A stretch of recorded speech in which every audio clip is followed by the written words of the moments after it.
tous, la méditation ça m'énerve, c'est le thème ce matin dans Ça va pas la tête, une émission réalisée par François Audouin, préparée par Agathe Le Taillandier et Lilith Saakian, avec l'aide de Lorraine Bess. La méditation connaît en Occident une vogue sans précédent, considérée par certains comme un outil de développement personnel, un repli sur soi, un outil de gestion du stress, une technique pour aller mieux, en oubliant parfois la dimension spirituelle de la méditation de pleine conscience.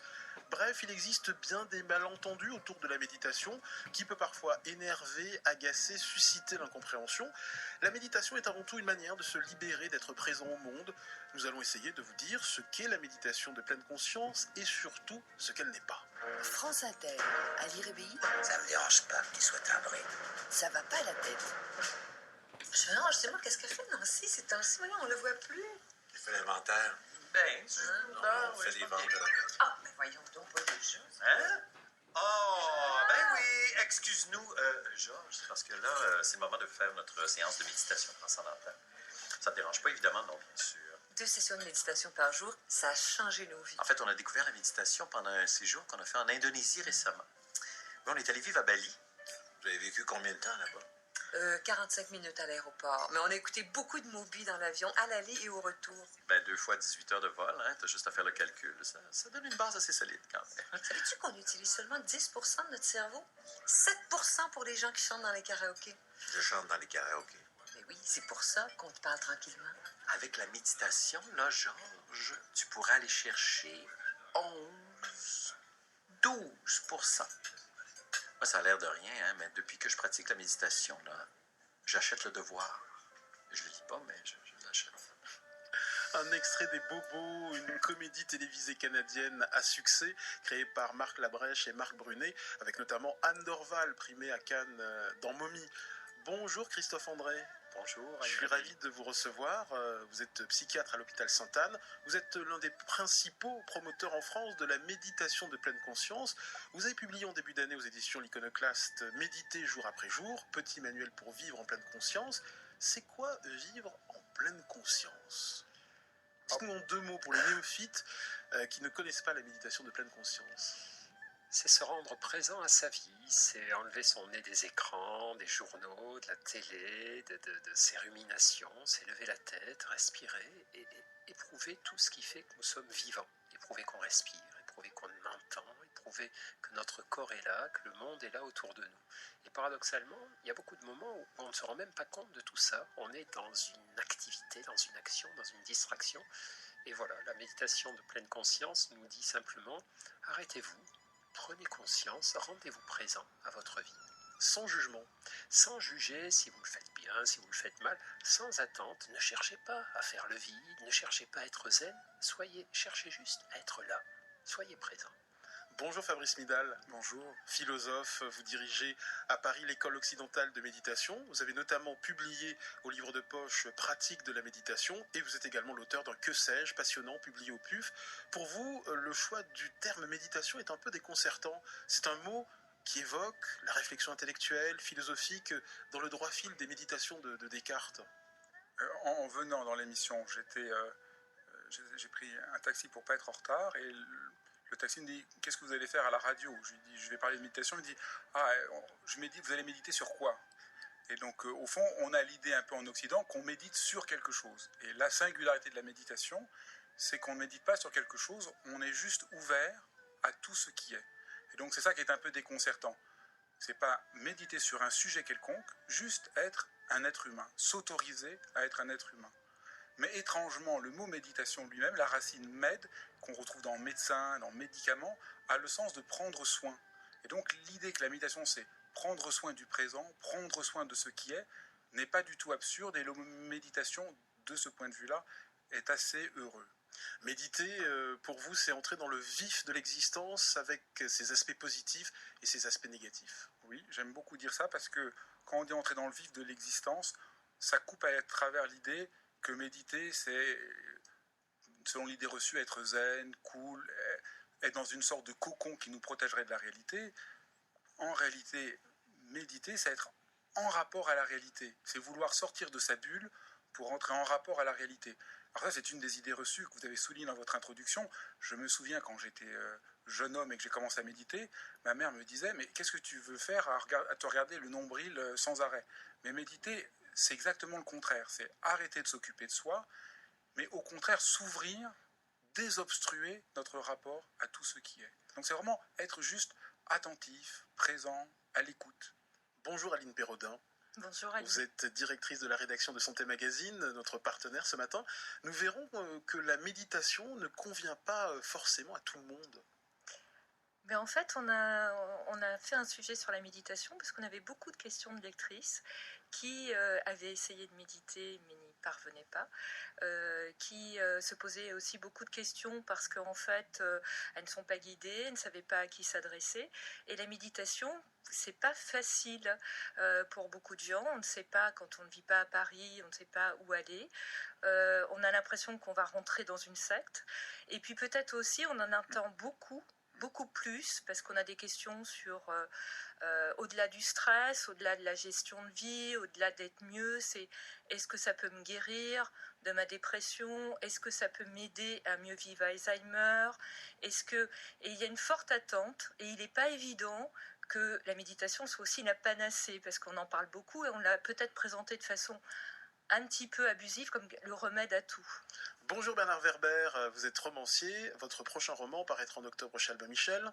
Le titre? Sixième sommeil. Mais pour moi, le sommeil n'est pas loin de la méditation. Nous avions cette discussion tout à l'heure. Hors antenne. Oui, hors antenne. Je crois même que le rêve lucide, c'est-à-dire le sommeil maîtrisé, c'est le seul moment où on oublie vraiment son corps.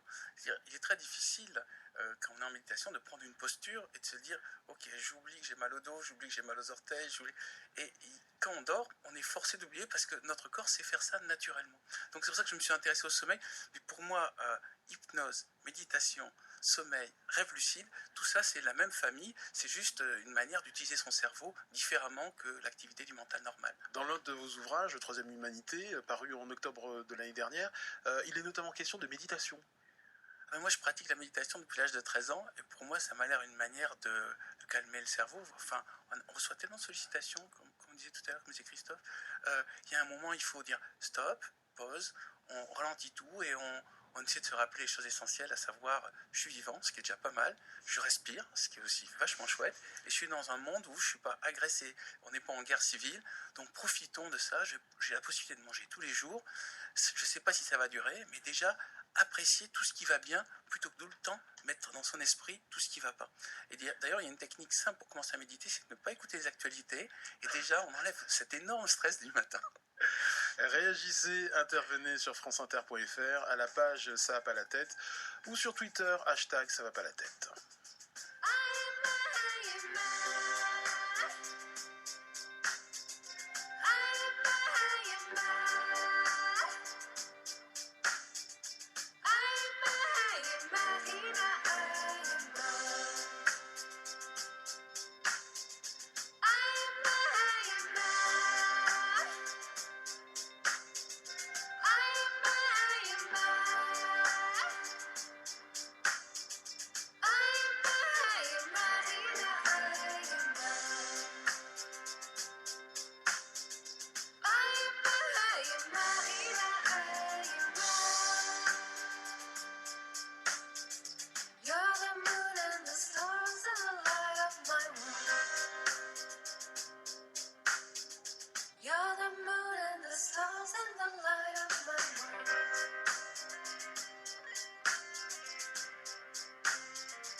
Yella Yella, interprété Yemma. Ça va pas la tête? Contrôle du physique par le moral, c'est la psychosomatique. Relax, quand même, relax,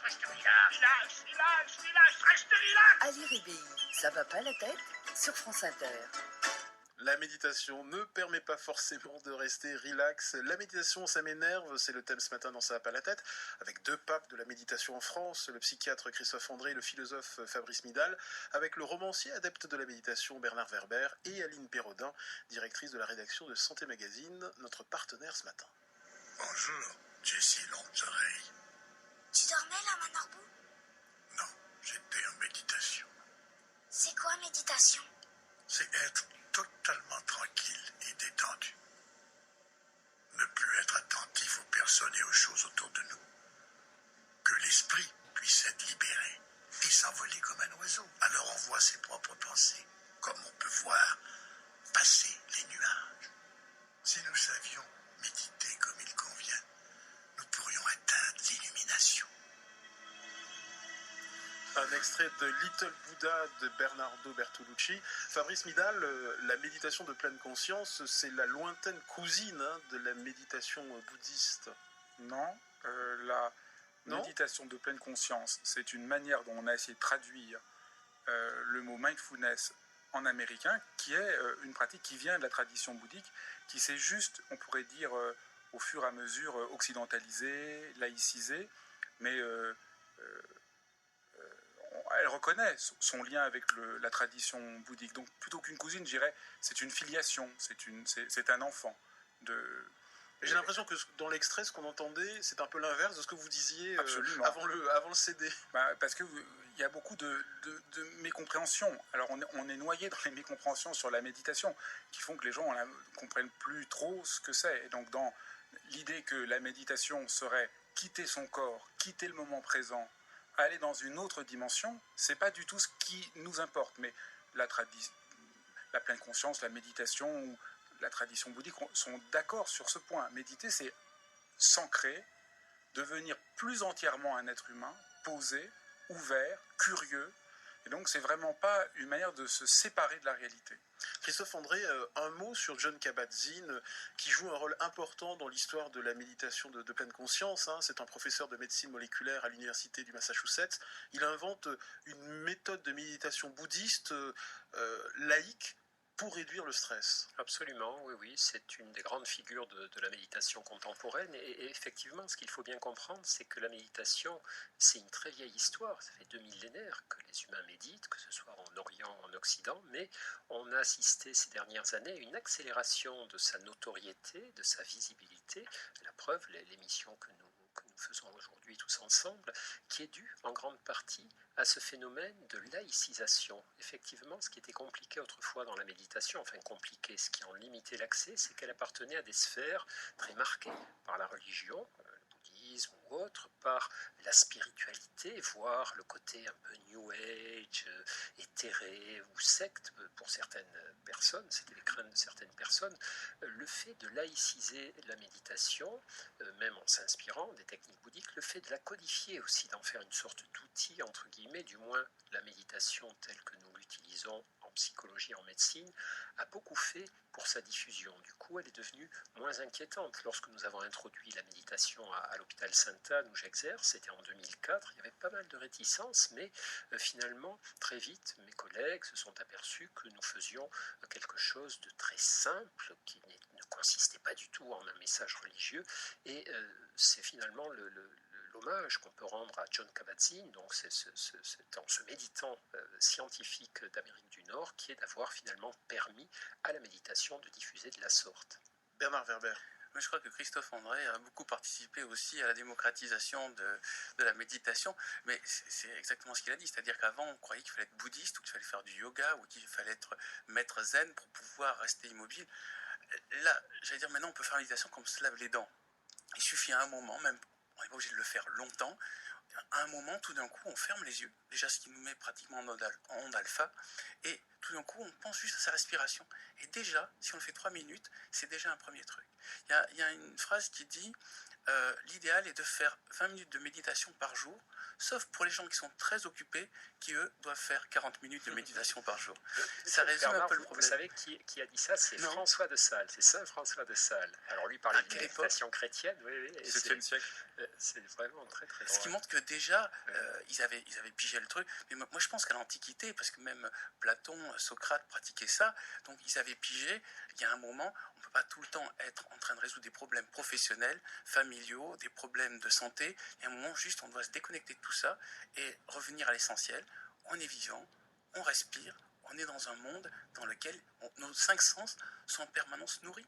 Et c'est ça qui est important. Christophe André, pouvez-vous nous donner un exemple, dans la lignée de ce que vient de dire Bernard Werber, un exemple de méditation à réaliser chez soi, là maintenant, pendant 1-2 minutes? Oui. Alors, effectivement, ce qu'on dit à nos participants, aux participants de nos groupes, c'est qu'il y a 3 domaines dans lesquels on peut méditer. Il y a ce qu'on appelle les exercices formels, donc je m'assieds le matin sur mon banc, je ferme les yeux, et pendant un quart d'heure, 20 minutes, je médite sur le souffle, sur mon corps, etc., sur les pensées, avec les pensées, le souffle, le corps. Après, il y a ces petits exercices dont parlait Bernard Werber à l'instant, c'est-à-dire on demande régulièrement aux participants à nos programmes, dans la journée, de se rendre vraiment présents à ce qu'ils font. C'est-à-dire, lorsque vous êtes sous la douche, soyez présent à la douche. Ne soyez pas sous la douche avec tous vos collègues de bureau en pensant à la réunion qu'il va y avoir tout à l'heure ou à votre boulot qui vous attend, mais soyez dans la douche. Sentez l'eau qui coule sur votre corps, sentez l'odeur du savon, du bain maussin ou du shampoing, sentez votre corps qui s'éveille, qui bouge. Voilà, soyez vraiment présent à ça. Quand vous faites la vaisselle, ne soyez pas dans vos pensées, punaise, j'ai bien l'impression que ça fait 3 fois de suite que je la fais, je la fais plus souvent qu'à mon tour, je préférerais regarder le match de foot, etc. Soyez vraiment dans la vaisselle, etc. Et se brosser les dents, c'est les exercices standards. C'est-à-dire, quand vous brossez les dents, de votre mieux, essayez d'être dans l'acte du brossage de dents. C'est de la présence aux actes en cours. Bernard Werber. Je vais juste dire qu'il y a une expérience que n'importe quel de nos auditeurs peut faire dès ce soir. C'est au moment où il va dîner, juste prendre conscience qu'il est en train de manger, et au lieu de manger mécaniquement sans y penser, peut-être en discutant avec une personne, tout d'un coup se dire c'est quoi l'aliment que j'ai dans la bouche et qu'est-ce que je ressens. Et il y a un moment où les gens, il y a une tradition française de la méditation, c'est le pinard. C'est-à-dire, je ne sais pas pourquoi, il y a toujours cet instant où les gens regardent avec concentration le vin, et au moment où ils boivent, en fait, ils font réellement ce qu'on propose, à savoir, soyez attentifs réellement à ce que vous ressentez. Et alors, il y a tout ce truc de la cuisse, de ces goulayants, il y a tout un vocabulaire qui sert juste à décrire un instant où on met du vin dans la bouche, mais on a une sorte d'expertise de cet instant. Mais il faudrait faire cette chose pour le vin, pour tous les aliments, pour se laver les dents, pour aller sous la douche. En fait, il faudrait faire ça pour tout ce qu'on fait. Maintenant, par exemple, là, je suis en train de vous parler dans le micro, il faudrait que je sois hyper concentré sur chaque mot que je dis, sur tout ce qui se passe. J'y arrive pas. Mais en fait, dans chacun de nos actes, il faudrait faire ça comme pour le pinard. Je trouve que l'exemple de la méditation quand on mange, c'est vraiment un bon exemple, parce que d'ailleurs, pour des personnes qui ont des troubles du comportement alimentaire, on l'indique vraiment, c'est un vrai conseil pour justement être là, savoir ce qu'on fait. Fabrice Midal, quand on se concentre sur l'ici et le maintenant, des tas de pensées nous assaillent bien malgré nous. Alors d'abord, méditer, c'est pas exactement se concentrer, parce que quand je me concentre, je veux fixer quelque chose, et la méditation, c'est plutôt une attention ouverte. La plupart de la journée, on est assez concentré. Moi, je donne souvent l'exemple, quand je dois répondre à mes mails, je suis devant mon ordinateur, le reste disparaît, je le fais de manière très efficace, je suis concentré. Mais ça crée un sens de tension. C'est une attention focalisée et mon corps, mes perceptions sensorielles disparaissent. Dans la méditation, on essaye de travailler avec une attention ouverte. Je suis présent, mais je suis attentif aussi à l'environnement et à la situation. Et donc, ça me nourrit. Ce n'est pas juste une technique, il y a quelque chose qui me ressource de mon être, de mon humanité. Et très rarement, on s'autorise juste à être. On est occupé à faire plein de choses, et méditer, c'est s'autoriser profondément à être. J'utilisais le terme de concentration parce que quand on dit aux gens « soyez pleinement conscients du moment présent », beaucoup l'interprètent comme « concentrez-vous sur l'instant présent ». Vous avez raison, et c'est pour ça que c'est bien de préciser que c'est plutôt une attention ouverte. Il y a un chercheur anglais qui dit très justement notre attitude, c'est un peu comme le lion qui chasse la gazelle. Il est complètement concentré, le reste disparaît, et comme ça, il réussit parfaitement à bouffer la gazelle. Mais lui, il dort après pendant 12 heures. Nous, on est dans ce régime-là de plus en plus long, de plus en plus longtemps. Donc, on n'en peut plus. Et donc on pourrait dire que d'un certain point de vue, la méditation, pourquoi elle vient aussi aujourd'hui en Occident? Parce qu'on ne peut pas continuer dans ce rythme de surconcentration. Et méditer, au fond, c'est réapprendre des choses. On a parlé de l'Orient, de Saint François de Sales, mais c'est aussi apprendre des choses que nos arrière-grands-parents savaient, qu'ils pouvaient rester le soir à regarder le feu de cheminée, sans regarder leur email et sans regarder leur téléphone portable, sans avoir l'impression de faire une expérience mystique, parce qu'ils regardaient le feu de cheminée sans rien faire, ou les étoiles pendant 1 heure. Et bien méditer, c'est retrouver cette présence absolument étonnante qui guérit, qui soulage, qui nous transforme. Et je crois que c'est ce qui est absolument important, qui est peut-être le plus frappant, c'est que simplement cette attention au moment présent, c'est pas juste une manière de jouir du moment présent, ça nous transforme très profondément, parce que ça nous délivre de la manière dont le ressassement, la colère, le fait de s'en vouloir nous ronge. Aline Perraudin. J'ai l'impression que les gens, quand même, aujourd'hui, comprennent ça et ont envie de déconnecter, parce que l'espèce d'engouement pour le coloriage, même si c'est pas de la méditation, Absolument. le montre quand même. Enfin, les gens, s'ils ne vont pas méditer, vont quand même de plus en plus faire du tai chi, du coloriage, enfin, des activités qui leur permettent au moins de ne pas être dans cette concentration intense. Concentration intense. Oui, c'est absolument juste. Avant de commencer ce cours, Rhonda et Justin nous convient tous à une séance de méditation. Oh, c'est vraiment cool. D'accord, tout le truc c'est de lancer toutes nos vibrations mentales vers le groupe. Nos mains se joignent et nous fermons les yeux. Nous relâchons nos muscles et nous inspirons. Maintenant, essayez de vous mettre en phase avec ce que les autres personnes ressentent, mais sans que les mots interfèrent. Je cherche le vide en moi et je me laisse envahir par les ondes transcendantales psychocosmiques. Le monde n'est plus que vibration. Voilà, on peut arrêter. Parlons de ce premier voyage. La force de Madame Hansaker est si grande. J'ai senti que Rhonda ne faisait qu'une avec la Terre. Elle est si cosmiquement ouverte. Tu as raison. C'est exactement ce que j'ai dégagé. Et j'ai senti que tu étais plein de paix intérieure et d'harmonie. Un extrait du film My Girl de Howard Ziff en 1992. Fabrice Midal, qu'est-ce que n'est pas la méditation? Ce qu'on vient d'écouter. Voilà, exactement. Ce qu'on vient d'écouter tout. Mais tout le travail qu'on essaye de faire, c'est montrer que la méditation, c'est absolument ordinaire. C'est pas quelque chose d'exotique, c'est pas quelque chose de bizarre, c'est juste redevenir pleinement un être humain. Donc c'est vraiment... Qu'est-ce que c'est méditer? C'est apprendre à faire attention au moment présent tel qu'il est, sans aucun jugement, sans vouloir réussir quelque chose. Ce qui est absolument crucial aujourd'hui, on est tellement obsédé qu'il faut qu'on fasse absolument tout bien. Et donc c'est intéressant dans ce que vous avez souligné dans le numéro, que les lectrices ont l'impression de ne pas y arriver parce qu'on veut tout réussir. Mais moi, je dis souvent quand j'enseigne la méditation, puisque je dirige l'école occidentale de méditation, et donc je dirige la méditation tous les mercredis soirs à Paris, je dis tout le temps, foutez-vous la paix. Si vous voulez apprendre à méditer, commencez par vous foutre la paix et arrêtez de vouloir réussir quelque chose. Parce que c'est ça qui nous empoisonne. Donc méditer, c'est arrêter et d'être attentif à ce qui se passe. Donc si vous avez trop de pensées, vous êtes fatigué, vous êtes simplement attentif. Christophe André, la méditation doit-elle forcément nous apporter bonheur et bien-être? Non, effectivement, ce que disait Fabrice Midal est capital. On ne doit pas chercher quelque chose. Il y a tellement de moments dans notre vie où nous agissons pour obtenir des résultats qu'on peut bien se permettre aussi des moments où nous agissons sans courir après un résultat, juste pour nous rendre présents. Alors, cette question des rapports entre méditation et bien-être, elle est quand même centrale, puisqu'on voit bien que peut émerger de certains moments de notre pratique méditative, peuvent émerger des sensations de bien-être, d'apaisement, mais assez souvent, autre chose émergera. Souvent, lorsque nos patients viennent méditer à Sainte-Anne au début, les premières sensations, les premiers ressentis qui sont les leurs sont plutôt des ressentis de malaise. Lorsqu'on s'arrête, qu'on arrache, qu'on enlève son esprit de tous les supports extérieurs, d'action, de distraction, les coloriages, l'internet, les mails, la télé, la radio, et que tout à coup, on se centre sur ce que nous ressentons, assez souvent, nos angoisses, nos détresses, nos souffrances viennent occuper le devant de la scène. Et quand on médite, on est aussi à la rencontre de tout ça. On rencontre le réel, et dans ce réel, il y a des choses merveilleuses et des choses douloureuses. Et tout ça, on va apprendre à coexister, à ressentir, à éprouver, à nous laisser emplir de tout ça. Et ça va nous rendre des humains, encore plus profonds, encore plus intelligents, à mon avis. Réagissez, intervenez sur l'appli franceinter.fr ou sur Twitter, hashtag ça va pas la tête.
George Harrison, My Sweet Lord. Je suis bien. Mon esprit est calme, apaisé. Le tumulte de la vie ne m'atteint pas. Je suis à la fois tout petit et infiniment grand. Je ne suis rien et je suis tout. Je suis arbre, je suis air, je suis univers, je suis... Putain, mais vos gueules, les mouettes! Pourquoi j'ai acheté cette baraque au bord de la mer? L'escroquerie n'est pas une fatalité. Des solutions existent. Pensez à méditer. Ceci était un message de la prévention psychologique. Ça va pas la tête? Pastille administrée par François Audouin avec la voix d'Eric Oswald. La méditation, ça m'énerve, c'est le thème ce matin dans Ça va pas la tête, avec le psychiatre Christophe André, le philosophe Fabrice Midal, le romancier Bernard Werber et Aline Perrodin, directrice de la rédaction de Santé Magazine, notre partenaire ce matin.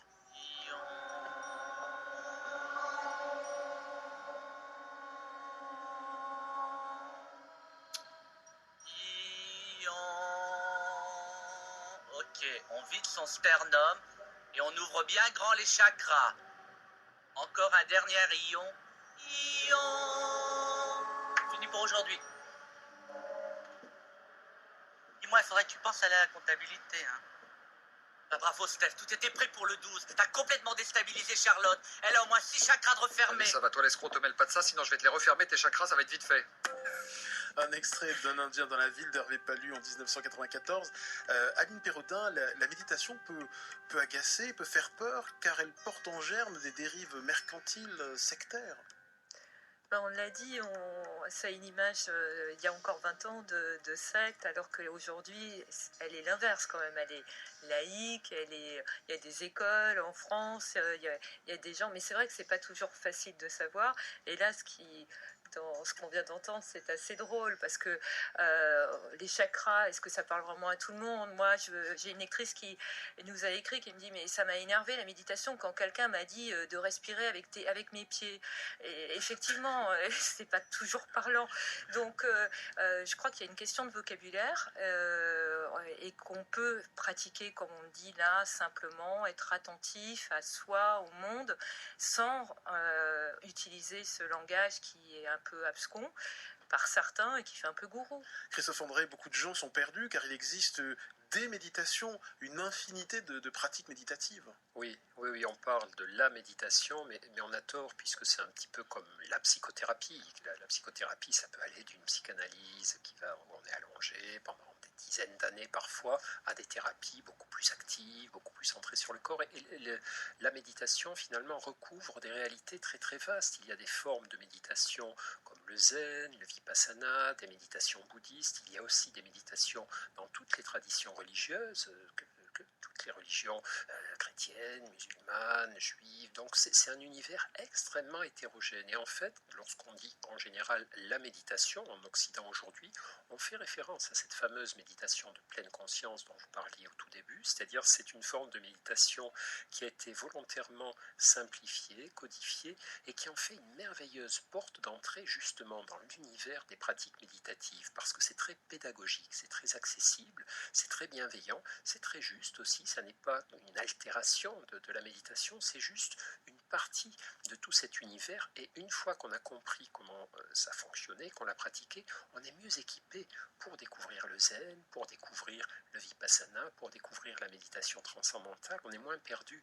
Lorsqu'on commence trop tôt par une pratique très ancienne et qui n'a pas tellement intérêt, enfin qui ne se passionne pas pour les débutants, le choc est dur. Bernard Werber. Oui, je suis tout à fait d'accord avec Christophe André. Moi, j'avais démarré la méditation en découvrant ça par le yoga, le Raja Yoga. J'avais 13 ans et c'est un jeune homme de 13 ans qui m'avait appris à rester immobile en posture. Et je me rappelle, j'avais compris qu'il se passait quelque chose de réel parce qu'il y avait un moustique qui s'était posé sur sa paupière et j'avais vu le dard qui rentrait dans sa paupière et il ne bougeait pas. Je me suis dit, bon, ça veut dire que là, c'est pas du flan, il triche pas, il est vraiment ailleurs. Et après, j'avais été tellement passionné par ça, j'ai commencé à le pratiquer et j'avais cherché des clubs. Et tous les clubs de yoga que j'avais trouvés à l'époque à Toulouse, c'était juste, j'allais dire, des desperate housewives qui se retrouvaient pour s'échanger des recettes végétariennes. Et la méditation était faite n'importe comment. Et puis après, j'étais allé voir le zen. Et le zen, dès la première séance, il m'avait demandé de rester immobile pendant 1 heure et vérifier que j'étais bien en méditation en donnant un coup de bâton sur les clavicules. À la première séance, 1 heure immobile, je peux vous dire que ça vous dégoûte définitivement de la méditation. Donc en effet, cette méditation de pleine conscience a un avantage, c'est que c'est une méditation accessible à tous et qui ne réclame pas, il n'y a pas des ceintures comme au judo, il n'y a pas une exigence, il n'y a pas des ratés et des gens qui réussissent. Il y a des gens qui essayent, qui aiment ça, et des gens qui essayent, qui n'aiment pas ça, et puis qui laissent tomber. Et c'est ce qu'il faut faire pour tout. Il ne faut pas rentrer dedans comme on rentre dans des clubs fermés ou dans des sectes. Il faut juste se dire, regardons, ça apporte quelque chose, ça n'apporte rien, bon, on passe son chemin, on passe à autre chose, c'est tout. Fabrice Midal, quels sont les liens entre philosophie et méditation? Pour vous, la méditation, c'est avant tout un exercice libérateur. Disons, la méditation, comme on en a parlé, c'est vraiment rentrer en rapport au présent, rencontrer le réel. Et rétrospectivement, à partir de la méditation, quand on regarde l'ensemble des traditions occidentales, on est frappé de voir qu'il y a une dimension de présence qui a été un peu oubliée. Alors on redécouvre que la philosophie, c'est peut-être pas tant une réflexion intellectuelle abstraite sur le monde, mais une manière d'apprendre à être présent d'une certaine manière. Que l'art n'est peut-être pas juste d'avoir une expérience de beauté esthétique, mais aussi un rapport de présence. Que la poésie nous parle de cette expérience de présence. Et donc l'expérience de la méditation, donc moi j'ai découvert la méditation il y a 25 ans, en découvrant à travers la tradition bouddhique, et puis bon, j'ai été influencé par tous ces Américains qui essayaient de la laïciser, et d'un seul coup on se rend compte que en Occident, il y a plein de choses. On n'a pas besoin d'avoir le côté oriental pour entrer dans la méditation. Que la philosophie occidentale ou l'art occidental nous parle aussi de cette dimension profonde d'être un être humain simplement présent. Christophe André, il faut insister quand même sur la démarche altruiste de la méditation, présence au monde, présence aux autres. La méditation se nourrit au lait de l'altruisme et de la bienveillance. Oui, en tout cas, elle est une très bonne porte d'entrée. Ça, c'est très important, ce point que vous soulevez, parce qu'il ne faut pas imaginer que le simple fait d'être pleinement conscient, pleinement présent, peut, j'allais entre guillemets, suffire à engendrer une humanité meilleure. On entend souvent effectivement dire que si tous les enfants de 4 ans, 5 ans apprenaient à méditer, la vie serait plus belle sur la planète. Ça n'est qu'en partie vrai. Je pense que ça serait très très bien. Je pense que ça mènerait beaucoup de progrès, mais malheureusement, on voit qu'il y a souvent des personnes qui peuvent, tout en étant méditants, qui peuvent prendre une Kalachnikov et abattre un certain nombre de gens dans un supermarché. Aux États-Unis, il y a un livre qui vient de sortir qui parle des limites de la méditation et qui fait la liste de tous les meurtriers, tous les terroristes qui étaient des méditants et dont on a l'impression qu'ils se sont servis de la méditation pour servir leurs objectifs qui n'étaient pas forcément bienveillants. Donc, comme vous le disiez, je pense qu'il y a un autre travail à accomplir grâce à la méditation. Alors là, je pense que la méditation, l'état de conscience très particulier que dont nous pouvons nous rapprocher lorsque nous méditons, peut nous aider ensuite à pratiquer des méditations centrées sur la bienveillance, la gratitude, l'amour altruiste, qui vont provoquer des changements très forts potentiellement chez nous. Que dire à ceux qui n'arrivent vraiment pas à méditer, Aline Pérodin, ceux qui ont peur de se retrouver seuls avec eux-mêmes, ceux qui n'arrivent pas à tenir en place, ceux qui confondent méditation et relaxation, que leur dire? Alors, je crois que la réponse, elle était graduelle aussi dans notre dossier, c'est-à-dire qu'il y a des gens, il faut peut-être qu'ils fassent autre chose, et il y a d'autres choses, mais en revanche, je reviens sur ce qu'a dit Bernard Werber, c'est on peut être découragé parce on vous demande de méditer 1 heure, mais on peut essayer de méditer 3 minutes, je veux dire, on n'est pas... Yéla, Yéla, interprété Yéma. Ça va pas la tête? Le contrôle du physique par le moral, c'est la psychosomatique. Relax, quand même, relax, reste relax. Ali Ribéi, ça va pas la tête? Sur France Inter. La méditation ne permet pas forcément de rester relax. La méditation, ça m'énerve, c'est le thème ce matin dans Ça va pas la tête, avec 2 papes de la méditation en France, le psychiatre Christophe André et le philosophe Fabrice Midal, avec le romancier adepte de la méditation Bernard Werber et Aline Pérodin, directrice de la rédaction de Santé Magazine, notre partenaire ce matin. Bonjour, Jessie Longeoreille. Tu dormais là, Manarbou? Non, j'étais en méditation. C'est quoi méditation? C'est être totalement tranquille et détendu. Ne plus être attentif aux personnes et aux choses autour de nous. Que l'esprit puisse être libéré et s'envoler comme un oiseau. Alors on voit ses propres pensées, comme on peut voir passer les nuages. Si nous savions méditer comme il convient, nous pourrions atteindre l'illumination. Un extrait de Little Buddha de Bernardo Bertolucci. Fabrice Midal, la méditation de pleine conscience, c'est la lointaine cousine de la méditation bouddhiste. Non, méditation de pleine conscience, c'est une manière dont on a essayé de traduire le mot mindfulness en américain, qui est une pratique qui vient de la tradition bouddhique, qui s'est juste, on pourrait dire, au fur et à mesure occidentalisée, laïcisée, mais elle reconnaît son lien avec la tradition bouddhique. Donc plutôt qu'une cousine, je dirais, c'est une filiation, c'est un enfant. J'ai l'impression que dans l'extrait, ce qu'on entendait, c'est un peu l'inverse de ce que vous disiez avant le CD.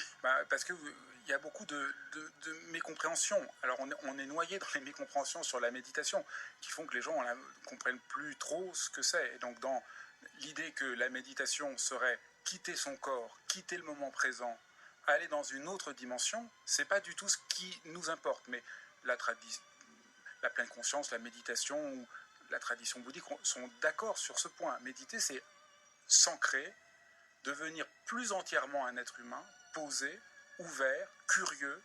Et donc, c'est vraiment pas une manière de se séparer de la réalité. Christophe André, un mot sur Jon Kabat-Zinn, qui joue un rôle important dans l'histoire de la méditation de pleine conscience. C'est un professeur de médecine moléculaire à l'université du Massachusetts. Il invente une méthode de méditation bouddhiste laïque pour réduire le stress. Absolument, oui, c'est une des grandes figures de la méditation contemporaine et effectivement, ce qu'il faut bien comprendre, c'est que la méditation, c'est une très vieille histoire, ça fait 2 millénaires que les humains méditent, que ce soit en Orient ou en Occident, mais on a assisté ces dernières années à une accélération de sa notoriété, de sa visibilité, la preuve, l'émission que nous faisons aujourd'hui tous ensemble, qui est due en grande partie à ce phénomène de laïcisation. Effectivement, ce qui était compliqué autrefois dans la méditation, enfin compliqué, ce qui en limitait l'accès, c'est qu'elle appartenait à des sphères très marquées par la religion, le bouddhisme ou autre, par la spiritualité, voire le côté un peu New Age, éthéré ou secte pour certaines personnes, c'était les craintes de certaines personnes. Le fait de laïciser la méditation, même en s'inspirant des techniques bouddhiques, le fait de la codifier aussi, d'en faire une sorte d'outil, entre guillemets, du moins la méditation telle que nous l'utilisons en psychologie, en médecine, a beaucoup fait pour sa diffusion. Du coup, elle est devenue moins inquiétante. Lorsque nous avons introduit la méditation à l'hôpital Sainte-Anne où j'exerce, c'était en 2004, il y avait pas mal de réticences, mais finalement, très vite, mes collègues se sont aperçus que nous faisions quelque chose de très simple, qui ne consistait pas du tout en un message religieux, et c'est finalement l'hommage qu'on peut rendre à Jon Kabat-Zinn, donc c'est ce méditant scientifique d'Amérique du Nord, qui est d'avoir finalement permis à la méditation de diffuser de la sorte. Bernard Werber. Mais je crois que Christophe André a beaucoup participé aussi à la démocratisation de la méditation, mais c'est exactement ce qu'il a dit, c'est-à-dire qu'avant on croyait qu'il fallait être bouddhiste, ou qu'il fallait faire du yoga, ou qu'il fallait être maître zen pour pouvoir rester immobile. Là, j'allais dire, maintenant on peut faire la méditation comme on se lave les dents.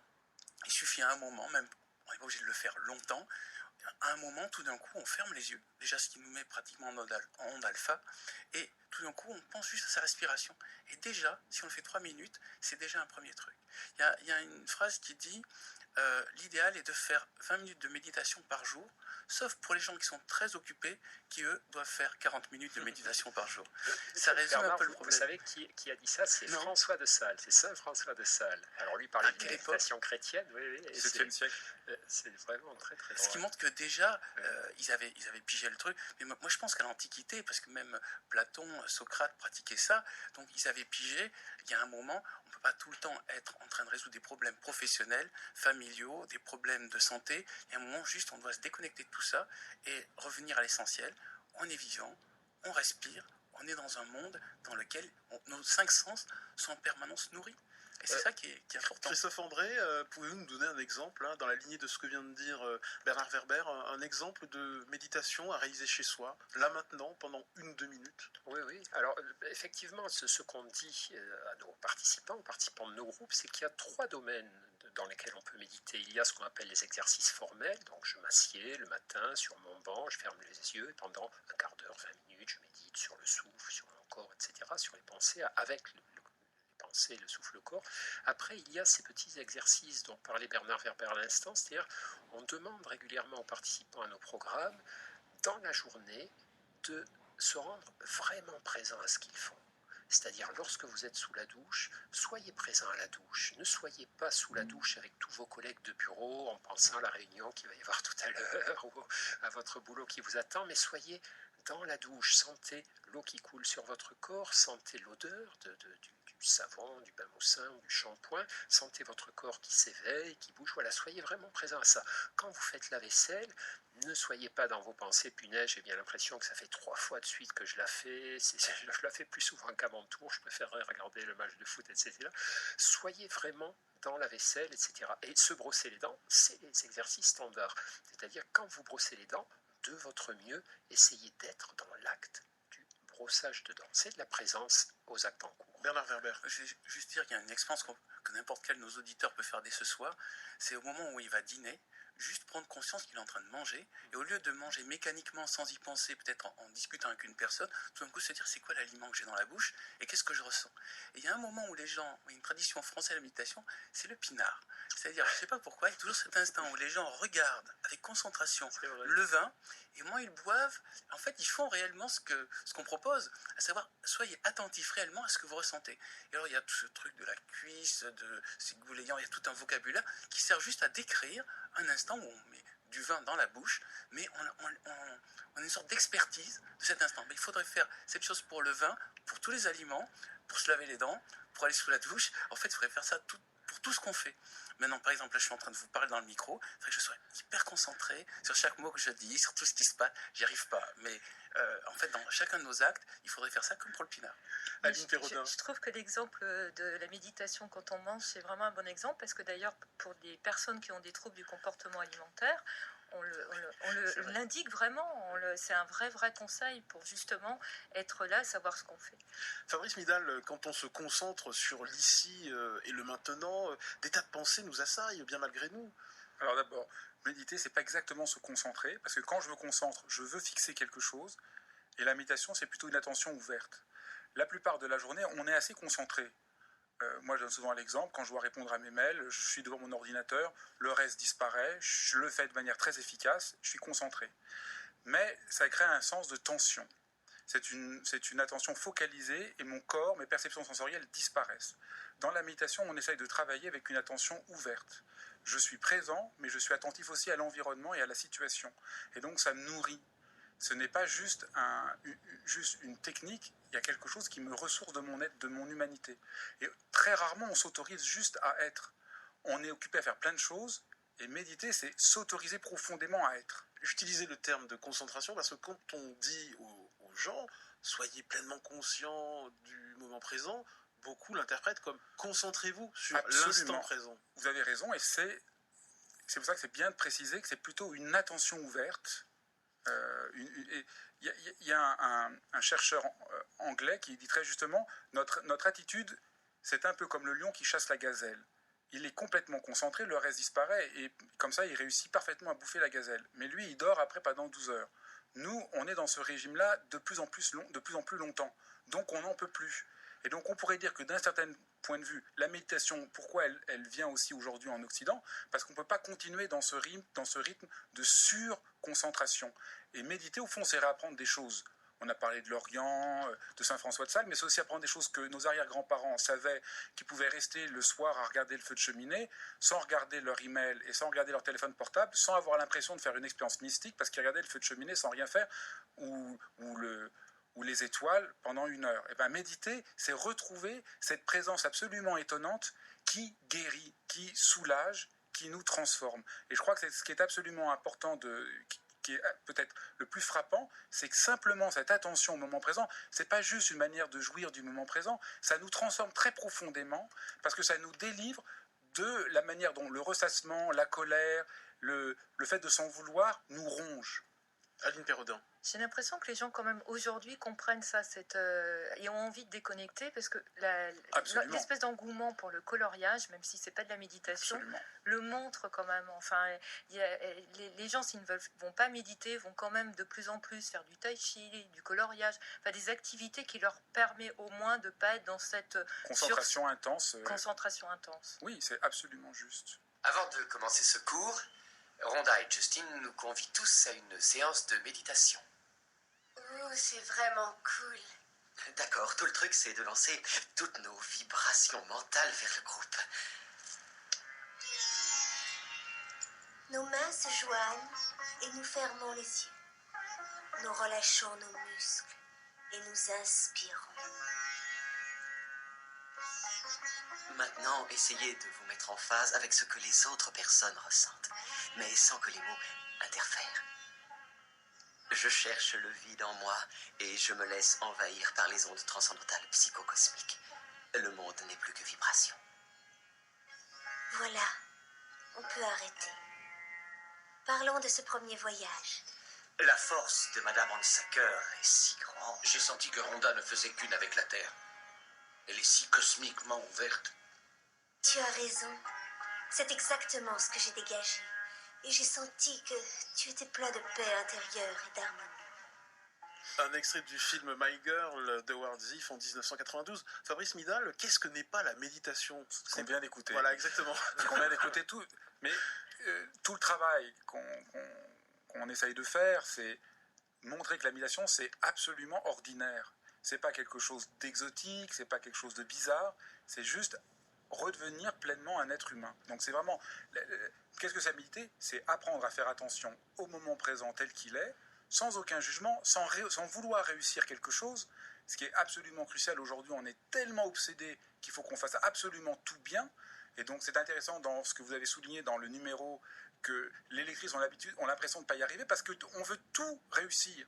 Mais moi, je dis souvent quand j'enseigne la méditation, puisque je dirige l'école occidentale de méditation, et donc je dirige la méditation tous les mercredis soirs à Paris, je dis tout le temps, foutez-vous la paix. Si vous voulez apprendre à méditer, commencez par vous foutre la paix et arrêtez de vouloir réussir quelque chose.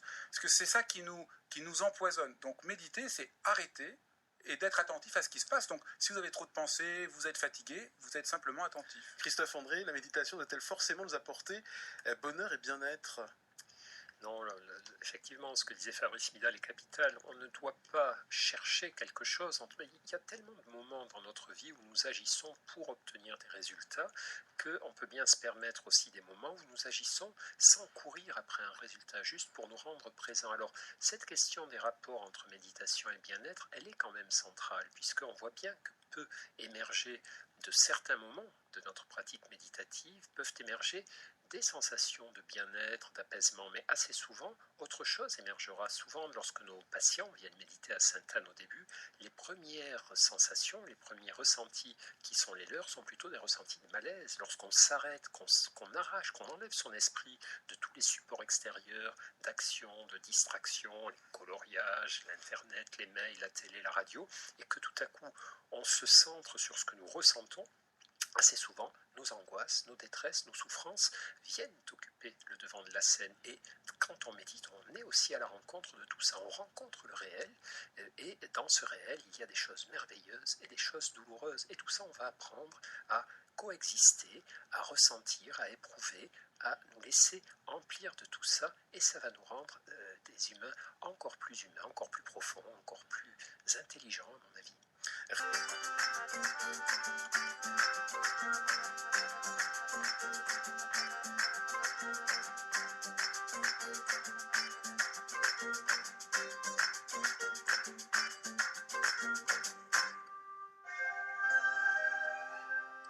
Yella, Yella, interprété Yemma. Ça va pas la tête? Contrôle du physique par le moral, c'est la psychosomatique. Relax, quand même, relax, reste relax. Ali Ribéi, ça va pas la tête? Sur France Inter. La méditation ne permet pas forcément de rester relax. La méditation, ça m'énerve, c'est le thème ce matin dans Ça va pas la tête, avec deux papes de la méditation en France, le psychiatre Christophe André et le philosophe Fabrice Midal, avec le romancier adepte de la méditation Bernard Werber et Aline Perrodin, directrice de la rédaction de Santé Magazine, notre partenaire ce matin. Bonjour, Jessie Longues-Oreilles. Tu dormais là, Manorbo? Non, j'étais en méditation. C'est quoi méditation? C'est être totalement tranquille et détendu. Ne plus être attentif aux personnes et aux choses autour de nous. Que l'esprit puisse être libéré et s'envoler comme un oiseau. Alors on voit ses propres pensées, comme on peut voir passer les nuages. Si nous savions méditer comme il convient, nous pourrions atteindre l'illumination. extrait de Little Buddha de Bernardo Bertolucci. Fabrice Midal, la méditation de pleine conscience, c'est la lointaine cousine de la méditation bouddhiste. Non, la méditation de pleine conscience, c'est une manière dont on a essayé de traduire le mot mindfulness en américain, qui est une pratique qui vient de la tradition bouddhique, qui s'est juste, on pourrait dire, au fur et à mesure occidentalisée, laïcisée, mais elle reconnaît son lien avec la tradition bouddhique. Donc plutôt qu'une cousine, je dirais, c'est une filiation, c'est un enfant. J'ai l'impression que dans l'extrait, ce qu'on entendait, c'est un peu l'inverse de ce que vous disiez avant le CD. Parce qu'il y a beaucoup de mécompréhensions. Alors on est noyé dans les mécompréhensions sur la méditation, qui font que les gens ne comprennent plus trop ce que c'est. Et donc dans l'idée que la méditation serait quitter son corps, quitter le moment présent, aller dans une autre dimension, c'est pas du tout ce qui nous importe. Mais la pleine conscience, la méditation ou la tradition bouddhique sont d'accord sur ce point. Méditer, c'est s'ancrer, devenir plus entièrement un être humain, posé, ouvert, curieux. Et donc, c'est vraiment pas une manière de se séparer de la réalité. Christophe André, un mot sur Jon Kabat-Zinn, qui joue un rôle important dans l'histoire de la méditation de pleine conscience. C'est un professeur de médecine moléculaire à l'université du Massachusetts. Il invente une méthode de méditation bouddhiste laïque pour réduire le stress. Absolument, oui, c'est une des grandes figures de la méditation contemporaine et effectivement, ce qu'il faut bien comprendre, c'est que la méditation, c'est une très vieille histoire, ça fait 2 millénaires que les humains méditent, que ce soit en Orient ou en Occident, mais on a assisté ces dernières années à une accélération de sa notoriété, de sa visibilité, la preuve, l'émission que nous faisons aujourd'hui tous ensemble, qui est due en grande partie à ce phénomène de laïcisation. Effectivement, ce qui était compliqué autrefois dans la méditation, enfin compliqué, ce qui en limitait l'accès, c'est qu'elle appartenait à des sphères très marquées par la religion, le bouddhisme ou autre, par la spiritualité, voire le côté un peu New Age, éthéré ou secte pour certaines personnes, c'était les craintes de certaines personnes.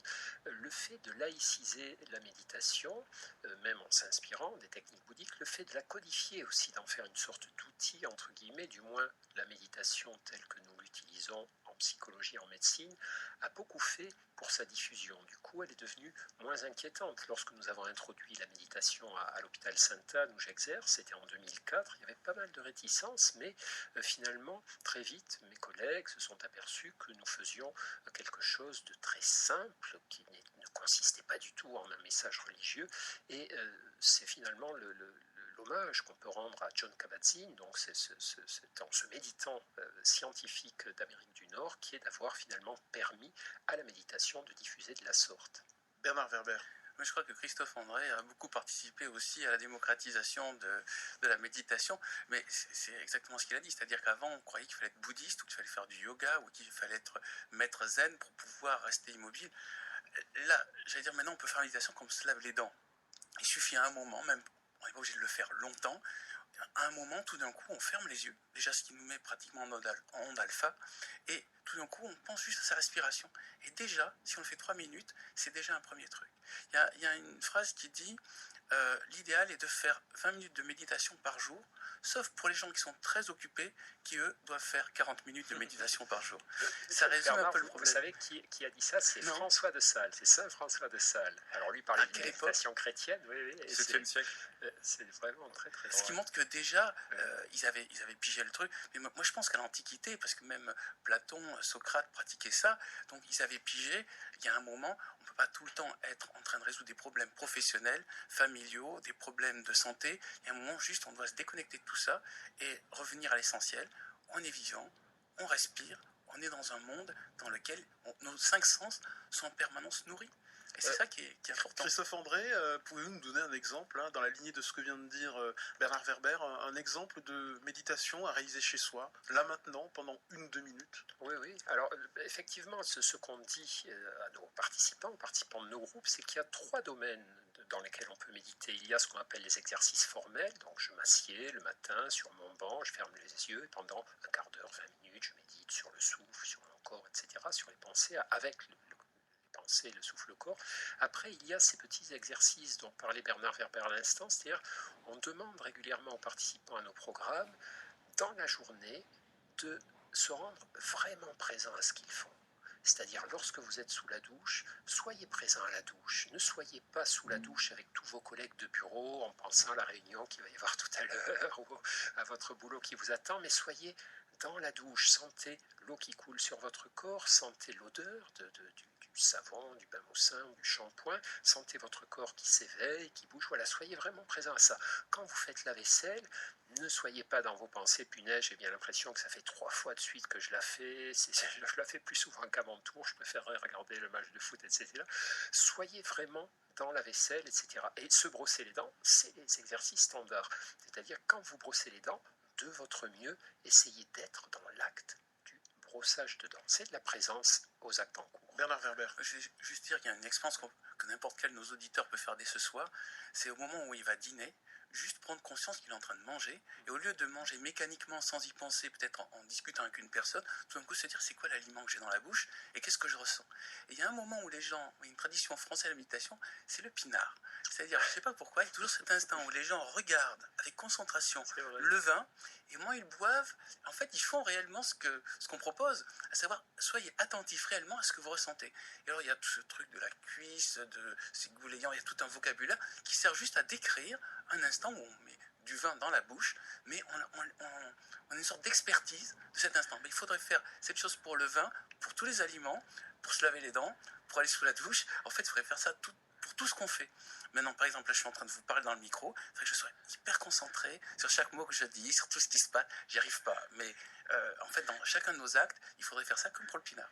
Je trouve que l'exemple de la méditation quand on mange, c'est vraiment un bon exemple, parce que d'ailleurs, pour des personnes qui ont des troubles du comportement alimentaire, on l'indique vraiment, c'est un vrai conseil pour justement être là, savoir ce qu'on fait. Fabrice Midal, quand on se concentre sur l'ici et le maintenant, des tas de pensées nous assaillent, bien malgré nous. Alors d'abord, méditer, c'est pas exactement se concentrer, parce que quand je me concentre, je veux fixer quelque chose, et la méditation, c'est plutôt une attention ouverte. La plupart de la journée, on est assez concentré. Moi, je donne souvent l'exemple, quand je dois répondre à mes mails, je suis devant mon ordinateur, le reste disparaît, je le fais de manière très efficace, je suis concentré. Mais ça crée un sens de tension. C'est une attention focalisée et mon corps, mes perceptions sensorielles disparaissent. Dans la méditation, on essaye de travailler avec une attention ouverte. Je suis présent, mais je suis attentif aussi à l'environnement et à la situation. Et donc, ça me nourrit. Ce n'est pas juste une technique, il y a quelque chose qui me ressource de mon être, de mon humanité.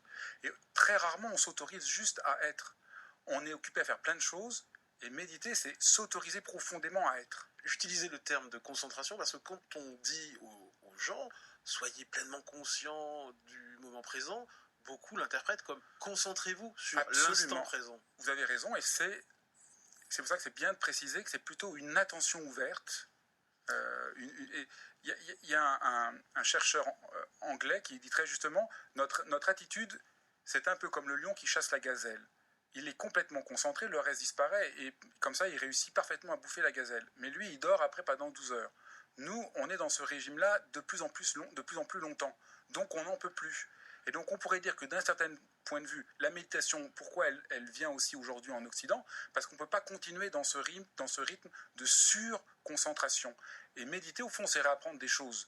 On a parlé de l'Orient, de Saint François de Sales, mais c'est aussi apprendre des choses que nos arrière-grands-parents savaient, qu'ils pouvaient rester le soir à regarder le feu de cheminée, sans regarder leur email et sans regarder leur téléphone portable, sans avoir l'impression de faire une expérience mystique, parce qu'ils regardaient le feu de cheminée sans rien faire, ou les étoiles pendant 1 heure. Et bien méditer, c'est retrouver cette présence absolument étonnante qui guérit, qui soulage, qui nous transforme. Et je crois que c'est ce qui est absolument important qui est peut-être le plus frappant, c'est que simplement cette attention au moment présent, c'est pas juste une manière de jouir du moment présent, ça nous transforme très profondément, parce que ça nous délivre de la manière dont le ressassement, la colère, le fait de s'en vouloir nous ronge. Aline Perrodin. J'ai l'impression que les gens, quand même, aujourd'hui, comprennent ça et ont envie de déconnecter, parce que l'espèce d'engouement pour le coloriage, même si c'est pas de la méditation, le montre quand même. Enfin, les gens, s'ils ne vont pas méditer, vont quand même de plus en plus faire du tai chi, du coloriage, enfin, des activités qui leur permettent au moins de ne pas être dans cette concentration intense. Concentration intense. Oui, c'est absolument juste. Avant de commencer ce cours, Rhonda et Justin nous convient tous à une séance de méditation. Ouh, c'est vraiment cool. D'accord, tout le truc, c'est de lancer toutes nos vibrations mentales vers le groupe. Nos mains se joignent et nous fermons les yeux. Nous relâchons nos muscles et nous inspirons. Maintenant, essayez de vous mettre en phase avec ce que les autres personnes ressentent, mais sans que les mots interfèrent. Je cherche le vide en moi et je me laisse envahir par les ondes transcendantales psychocosmiques. Le monde n'est plus que vibration. Voilà, on peut arrêter. Parlons de ce premier voyage. La force de Madame Hansaker est si grande. J'ai senti que Rhonda ne faisait qu'une avec la Terre. Elle est si cosmiquement ouverte. Tu as raison. C'est exactement ce que j'ai dégagé. Et j'ai senti que tu étais plein de paix intérieure et d'harmonie. Un extrait du film My Girl de Howard Ziff en 1992. Fabrice Midal, qu'est-ce que n'est pas la méditation? Ce qu'on vient d'écouter. Voilà, exactement. Ce qu'on vient d'écouter, tout. Mais tout le travail qu'on essaye de faire, c'est montrer que la méditation, c'est absolument ordinaire. C'est pas quelque chose d'exotique, c'est pas quelque chose de bizarre, c'est juste redevenir pleinement un être humain. Donc c'est vraiment... Qu'est-ce que c'est méditer? C'est apprendre à faire attention au moment présent tel qu'il est, sans aucun jugement, sans vouloir réussir quelque chose. Ce qui est absolument crucial aujourd'hui, on est tellement obsédé qu'il faut qu'on fasse absolument tout bien. Et donc c'est intéressant dans ce que vous avez souligné dans le numéro, que les lectrices ont l'impression de ne pas y arriver parce qu'on veut tout réussir. Mais moi, je dis souvent quand j'enseigne la méditation, puisque je dirige l'école occidentale de méditation, et donc je dirige la méditation tous les mercredis soirs à Paris, je dis tout le temps, foutez-vous la paix. Si vous voulez apprendre à méditer, commencez par vous foutre la paix et arrêtez de vouloir réussir quelque chose. Parce que c'est ça qui nous empoisonne. Donc méditer, c'est arrêter et d'être attentif à ce qui se passe. Donc si vous avez trop de pensées, vous êtes fatigué, vous êtes simplement attentif. Christophe André, la méditation doit-elle forcément nous apporter bonheur et bien-être? Non, effectivement, ce que disait Fabrice Midal est capital. On ne doit pas chercher quelque chose. Il y a tellement de moments dans notre vie où nous agissons pour obtenir des résultats qu'on peut bien se permettre aussi des moments où nous agissons sans courir après un résultat, juste pour nous rendre présents. Alors, cette question des rapports entre méditation et bien-être, elle est quand même centrale, puisqu'on voit bien que peut émerger de certains moments de notre pratique méditative, peuvent émerger des sensations de bien-être, d'apaisement, mais assez souvent, autre chose émergera. Souvent, lorsque nos patients viennent méditer à Sainte-Anne au début, les premières sensations, les premiers ressentis qui sont les leurs sont plutôt des ressentis de malaise. Lorsqu'on s'arrête, qu'on arrache, qu'on enlève son esprit de tous les supports extérieurs, d'action, de distraction, les coloriages, l'internet, les mails, la télé, la radio, et que tout à coup, on se centre sur ce que nous ressentons, assez souvent, nos angoisses, nos détresses, nos souffrances viennent occuper le devant de la scène. Et quand on médite, on est aussi à la rencontre de tout ça. On rencontre le réel, et dans ce réel, il y a des choses merveilleuses et des choses douloureuses. Et tout ça, on va apprendre à coexister, à ressentir, à éprouver, à nous laisser emplir de tout ça. Et ça va nous rendre des humains, encore plus profonds, encore plus intelligents, à mon avis. Je suis bien. Mon esprit est calme, apaisé. Le tumulte de la vie ne m'atteint pas. Je suis à la fois tout petit et infiniment grand. Je ne suis rien et je suis tout. Je suis arbre, je suis air, je suis univers, je suis... Putain, mais vos gueules, les mouettes! Pourquoi j'ai acheté cette baraque au bord de la mer? L'escroquerie n'est pas une fatalité. Des solutions existent. Pensez à méditer. Ceci était un message de la prévention psychologique. Ça va pas la tête? Pastille administrée par François Audouin avec la voix d'Eric Oswald. La méditation, ça m'énerve, c'est le thème ce matin dans Ça va pas la tête, avec le psychiatre Christophe André, le philosophe Fabrice Midal, le romancier Bernard Werber et Aline Perraudin, directrice de la rédaction de Santé Magazine, notre partenaire ce matin.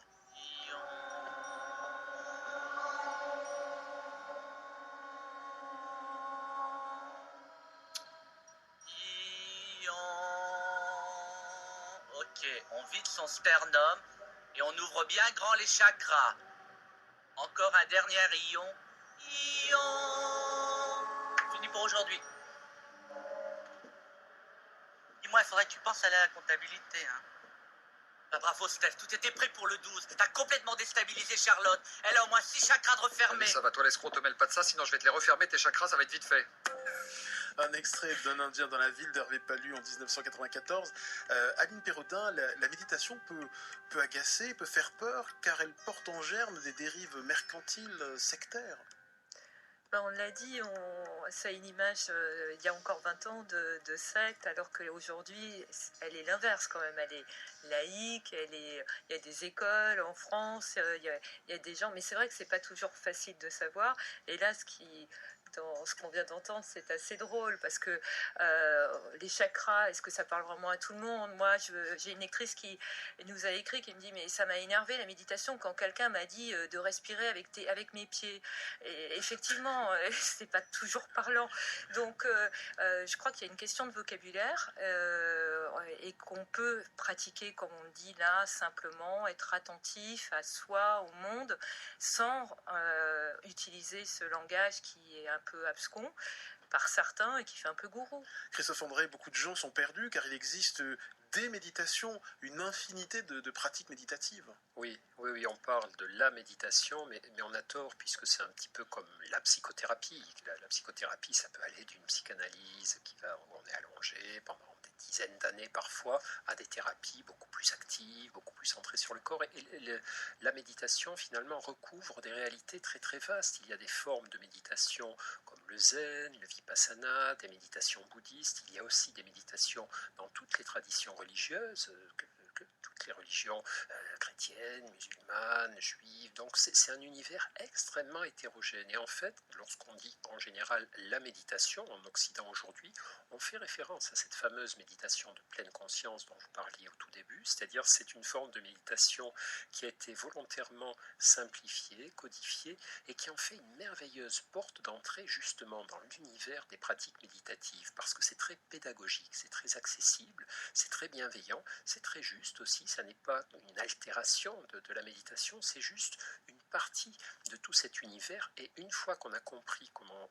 ça fonctionnait, qu'on l'a pratiqué, on est mieux équipé pour découvrir le zen, pour découvrir le vipassana, pour découvrir la méditation transcendantale, on est moins perdu. Lorsqu'on commence trop tôt par une pratique très ancienne et qui n'a pas tellement intérêt, enfin qui ne se passionne pas pour les débutants, le choc est dur. Bernard Werber.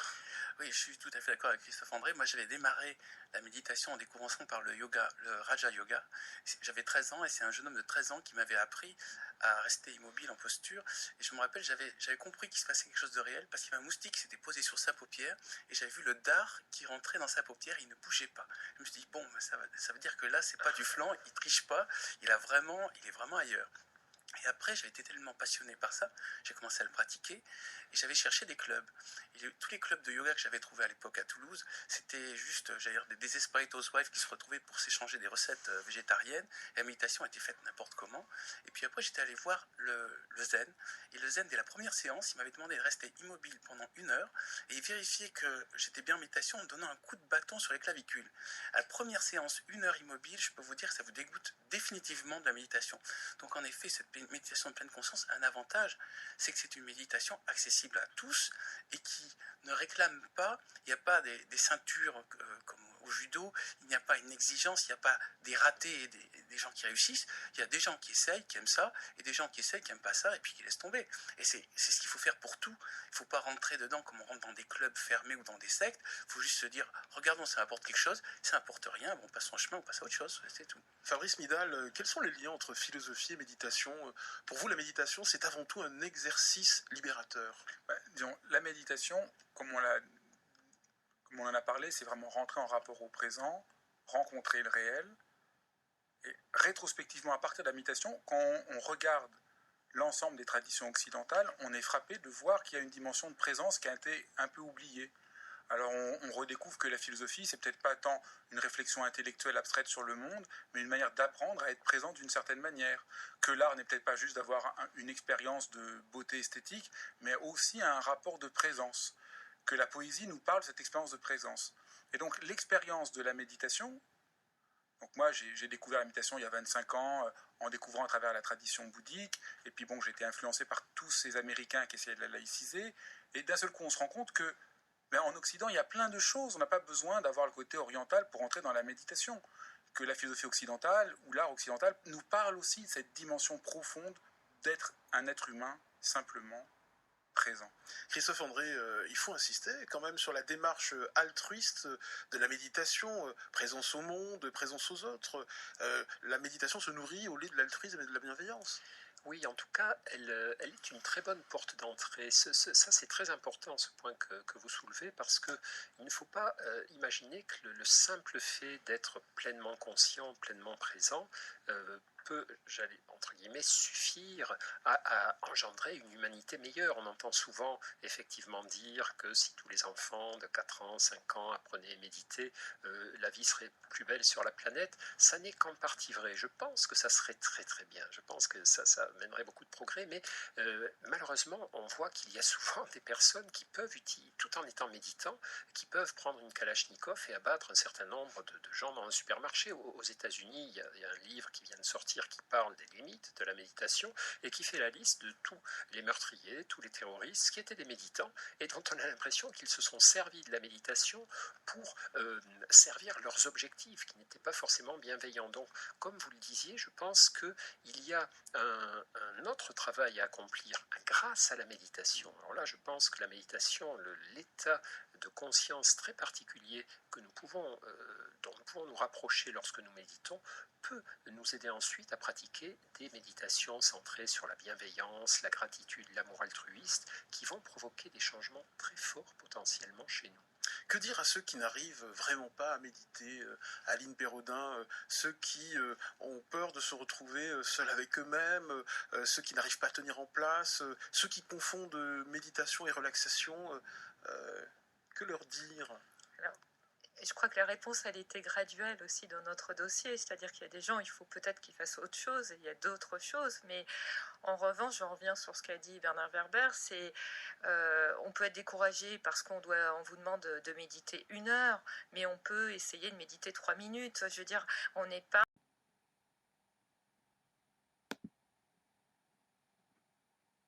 Et là, dans ce qu'on vient d'entendre, c'est assez drôle parce que les chakras, est-ce que ça parle vraiment à tout le monde? Moi, j'ai une lectrice qui nous a écrit, qui me dit mais ça m'a énervé la méditation quand quelqu'un m'a dit de respirer avec mes pieds. Et effectivement, c'est pas toujours parlant. Donc, je crois qu'il y a une question de vocabulaire et qu'on peut pratiquer, comme on dit là, simplement être attentif à soi, au monde, sans utiliser ce langage qui est un peu abscon par certains et qui fait un peu gourou. Christophe André, beaucoup de gens sont perdus car il existe des méditations, une infinité de pratiques méditatives. Oui, on parle de la méditation, mais on a tort puisque c'est un petit peu comme la psychothérapie. La psychothérapie, ça peut aller d'une psychanalyse où on est allongé pendant des dizaines d'années parfois, à des thérapies beaucoup plus actives, beaucoup plus centrées sur le corps. Et la méditation, finalement, recouvre des réalités très très vastes. Il y a des formes de méditation comme le zen, le vipassana, des méditations bouddhistes. Il y a aussi des méditations dans toutes les traditions religieuses, toutes les religions chrétiennes, musulmanes, juives. Donc c'est un univers extrêmement hétérogène. Et en fait, lorsqu'on dit en général la méditation en Occident aujourd'hui,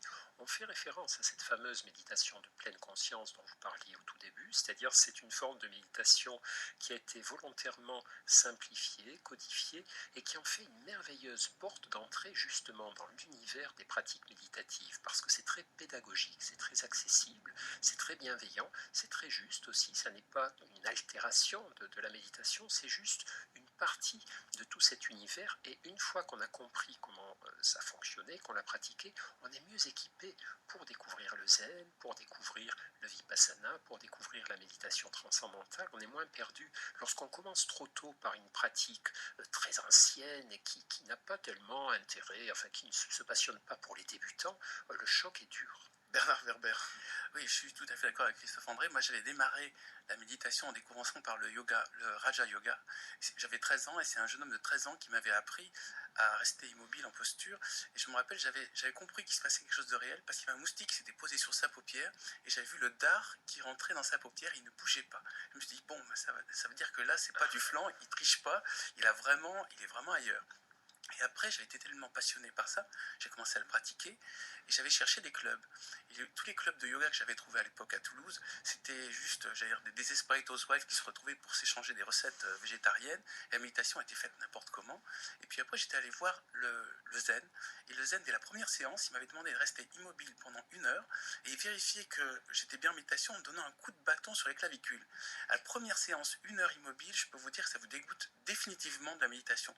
Donc en effet, cette méditation de pleine conscience a un avantage, c'est que c'est une méditation accessible à tous et qui ne réclame pas, il n'y a pas des ceintures comme au judo, il n'y a pas une exigence, il n'y a pas des ratés et des gens qui réussissent, il y a des gens qui essayent, qui aiment ça, et des gens qui essayent, qui n'aiment pas ça, et puis qui laissent tomber. Et c'est ce qu'il faut faire pour tout. Il ne faut pas rentrer dedans comme on rentre dans des clubs fermés ou dans des sectes, il faut juste se dire, regardons, ça apporte quelque chose, ça n'apporte rien, bon, on passe son chemin, on passe à autre chose, c'est tout. Fabrice Midal, quels sont les liens entre philosophie et méditation? Pour vous, la méditation, c'est avant tout un exercice libérateur. Disons, la méditation, comme on en a parlé, c'est vraiment rentrer en rapport au présent, rencontrer le réel. Et rétrospectivement, à partir de la méditation, quand on regarde l'ensemble des traditions occidentales, on est frappé de voir qu'il y a une dimension de présence qui a été un peu oubliée. Alors on redécouvre que la philosophie, c'est peut-être pas tant une réflexion intellectuelle abstraite sur le monde, mais une manière d'apprendre à être présent d'une certaine manière. Que l'art n'est peut-être pas juste d'avoir une expérience de beauté esthétique, mais aussi un rapport de présence. Que la poésie nous parle de cette expérience de présence. Et donc l'expérience de la méditation, donc moi j'ai découvert la méditation il y a 25 ans, en découvrant à travers la tradition bouddhique, et puis bon, j'ai été influencé par tous ces Américains qui essayaient de la laïciser, et d'un seul coup on se rend compte que en Occident, il y a plein de choses. On n'a pas besoin d'avoir le côté oriental pour entrer dans la méditation.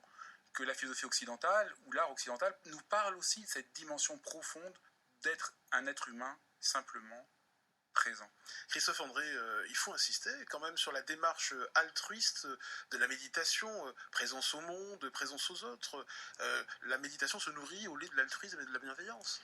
Oui, en tout cas, elle est une très bonne porte d'entrée. Ça, c'est très important, ce point que vous soulevez, parce qu'il ne faut pas imaginer que le simple fait d'être pleinement conscient, pleinement présent, peut, j'allais entre guillemets, suffire à engendrer une humanité meilleure. On entend souvent effectivement dire que si tous les enfants de 4 ans, 5 ans apprenaient à méditer, la vie serait plus belle sur la planète. Ça n'est qu'en partie vrai. Je pense que ça serait très très bien. Je pense que ça mènerait beaucoup de progrès, mais malheureusement, on voit qu'il y a souvent des personnes qui peuvent, tout en étant méditants, qui peuvent prendre une kalachnikov et abattre un certain nombre de gens dans un supermarché. Aux États-Unis, il y a un livre qui vient de sortir qui parle des limites de la méditation et qui fait la liste de tous les meurtriers, tous les terroristes qui étaient des méditants et dont on a l'impression qu'ils se sont servis de la méditation pour servir leurs objectifs qui n'étaient pas forcément bienveillants. Donc, comme vous le disiez, je pense qu'il y a un autre travail à accomplir grâce à la méditation. Alors là, je pense que la méditation, l'état de conscience très particulier que nous pouvons, dont nous pouvons nous rapprocher lorsque nous méditons, peut nous aider ensuite à pratiquer des méditations centrées sur la bienveillance, la gratitude, l'amour altruiste, qui vont provoquer des changements très forts potentiellement chez nous. Que dire à ceux qui n'arrivent vraiment pas à méditer, Aline Pérodin, ceux qui ont peur de se retrouver seuls avec eux-mêmes, ceux qui n'arrivent pas à tenir en place, ceux qui confondent méditation et relaxation, que leur dire? Je crois que la réponse, elle était graduelle aussi dans notre dossier, c'est-à-dire qu'il y a des gens, il faut peut-être qu'ils fassent autre chose, et il y a d'autres choses, mais en revanche, je reviens sur ce qu'a dit Bernard Werber, c'est on peut être découragé parce qu'on vous demande de méditer 1 heure, mais on peut essayer de méditer 3 minutes. Je veux dire, on n'est pas encore dans la performance, on l'a dit tout à l'heure, donc c'est de ne pas se décourager parce qu'effectivement, c'est pas toujours facile.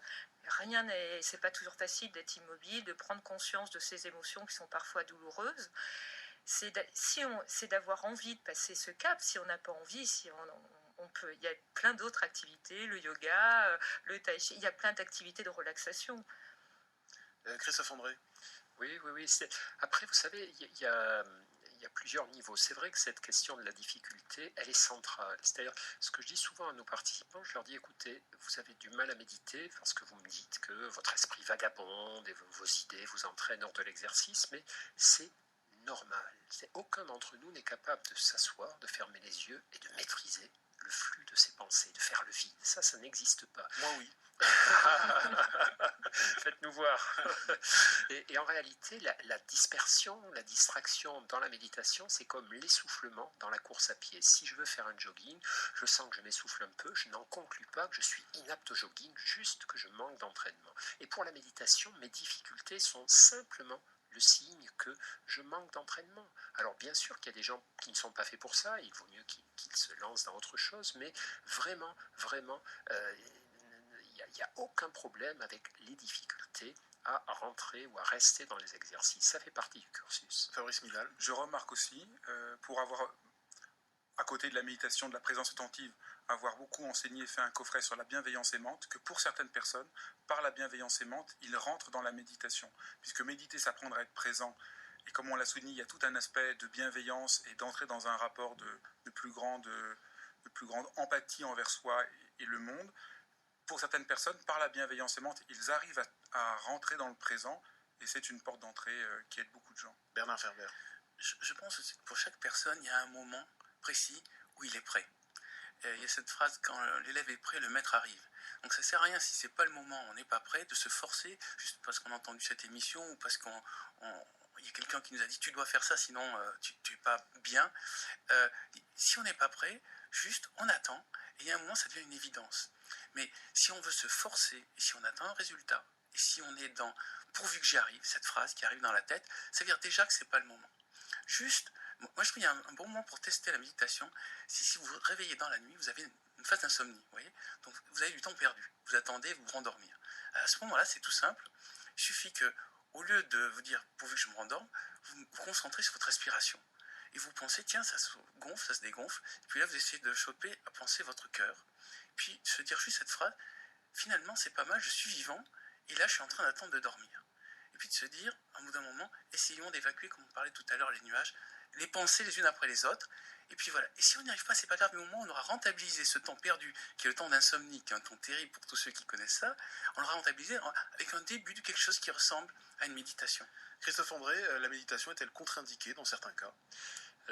Alors oui, il y a deux problèmes avec la méditation. D'abord, les personnes qui n'y arrivent pas, pour qui, comme le disait Bernard Werber, ça n'est pas le moment, ou pour comme le disait Aline Perraudin, il y a trop de petites difficultés qui font qu'il vaut peut-être mieux qu'ils choisissent autre chose. Donc effectivement, il y a les personnes qui n'y arrivent pas, ou celles que ça enchante mais qui n'arrivent pas à maintenir la pratique.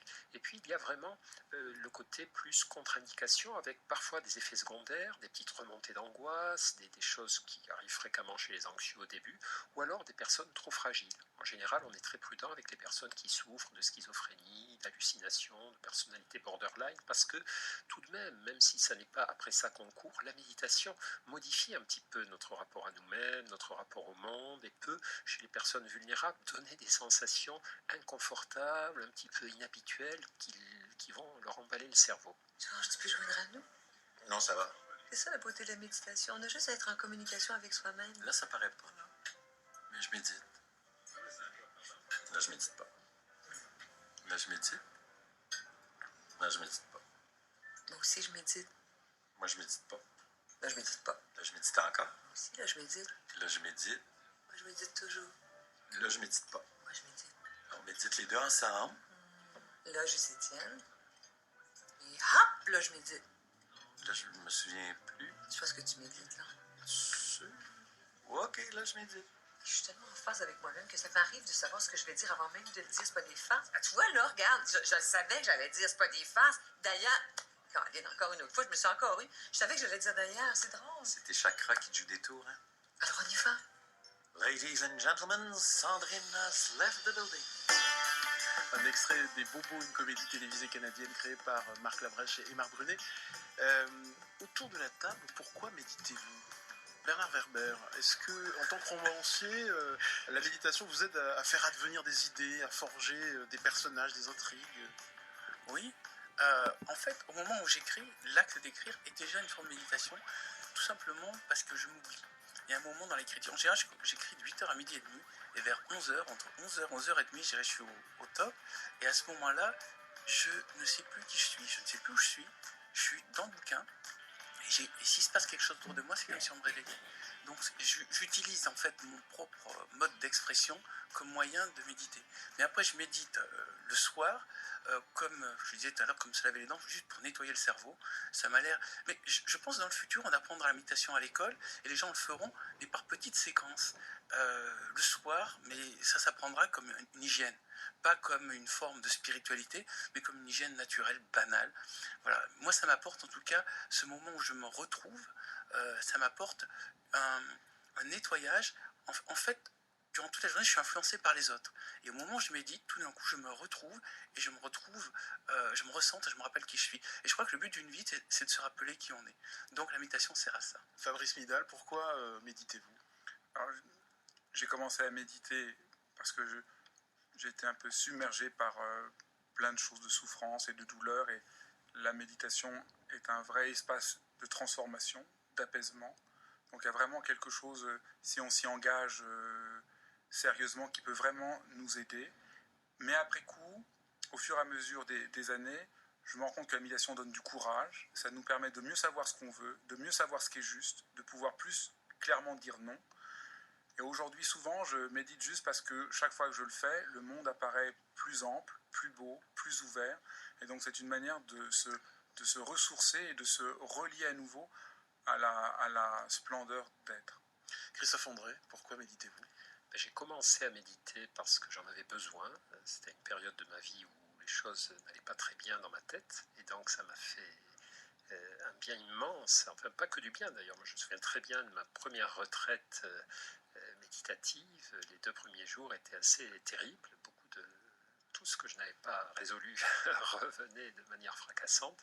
Donc j'ai commencé parce que j'en avais besoin, j'ai continué parce que ça me faisait du bien, et je poursuis aujourd'hui parce que je vois que ça fait du bien aux autres. Et c'est très, vraiment, je pense que apprendre aux personnes qui sont réceptives ces techniques incroyables de travail sur soi, de travail sur son esprit, c'est vraiment leur rendre un service extraordinaire. Et donc moi je suis médecin et j'ai beaucoup de plaisir à transmettre ces choses-là.